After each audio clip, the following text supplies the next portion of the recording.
Book of Heaven, Volume 34, March 14th, 1937.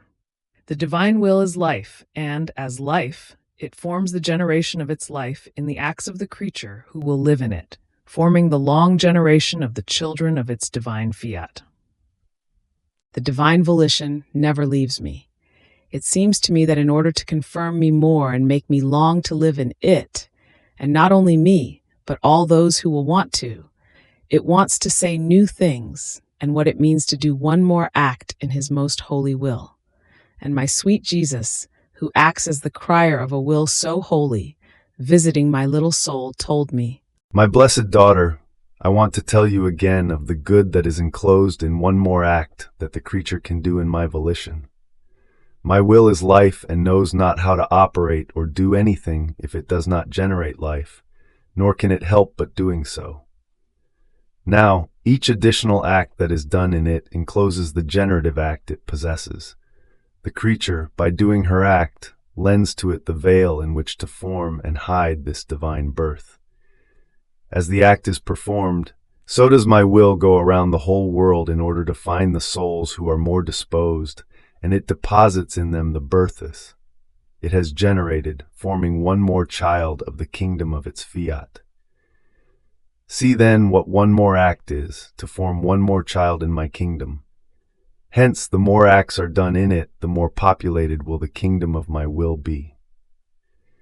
My daughter, this is a delirium of our Supreme Being, that we want the creature to live in our will, and we will use all our devices of love in order to obtain our intent. How beautiful it is to see that our first children of our fiat will serve, with their acts, to form the new generation of the life of our will in the creature. Our love is so great that we take the occasion of the act of the creature in order to give this great good that encloses heaven and earth." While he was saying this, my sweet Jesus showed how he held inside his divine heart all the acts done in his will, including those of the celestial Mama, which were many, and inside each act the life of the divine will generated in it. As though unable to contain them any longer, he moved his step to go around all generations, and wherever he found a soul who was more disposed, he approached her, embraced her, whispered to her ear, blowing his breath into her, as though wanting to renew the new creation ration. Then, as though in feast, he deposited the life of his will together with the act. He did not want to detach the act from the life of his volition. In fact, it being the primary act in which he had generated his life, he did not want to detach it, wanting to make use of it as custody for his own life. On seeing this, I remained surprised and pensive. I said to myself, "Is all this possible? It seems rather incredible to me." And my sweet Jesus continued, "Daughter, why are you marveled? Can my will perhaps not do whatever it wants? It is enough to want it, and everything is done.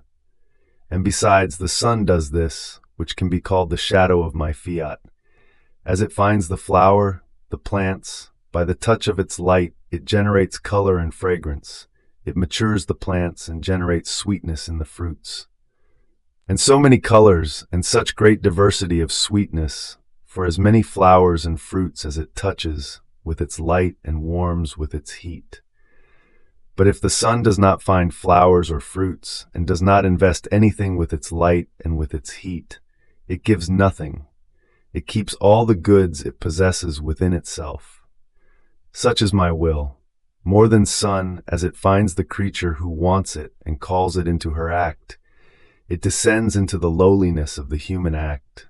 It invests it, warms it, transforms it, and since it possesses life, it generates life and forms in it a divine portent.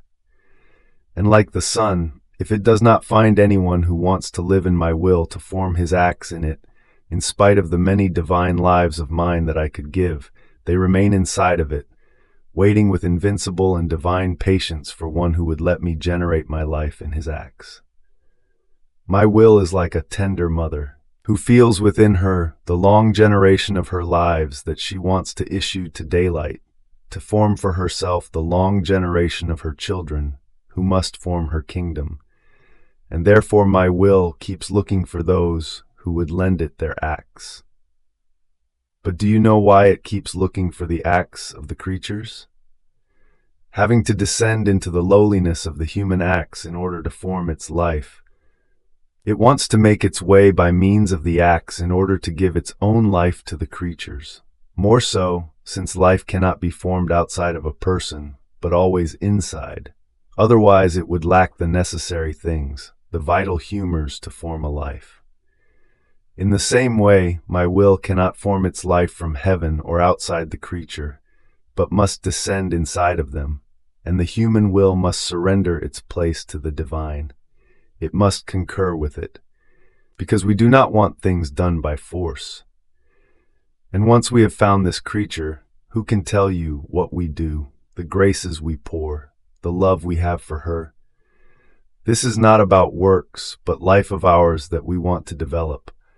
Therefore we hold nothing back, and only in heaven will it be known what we have done. Therefore be attentive and live always under the reign of my volition. In this way, investing all your acts, it will animate them with my life, and you will give me as many children for as many acts as you will do. Fiat.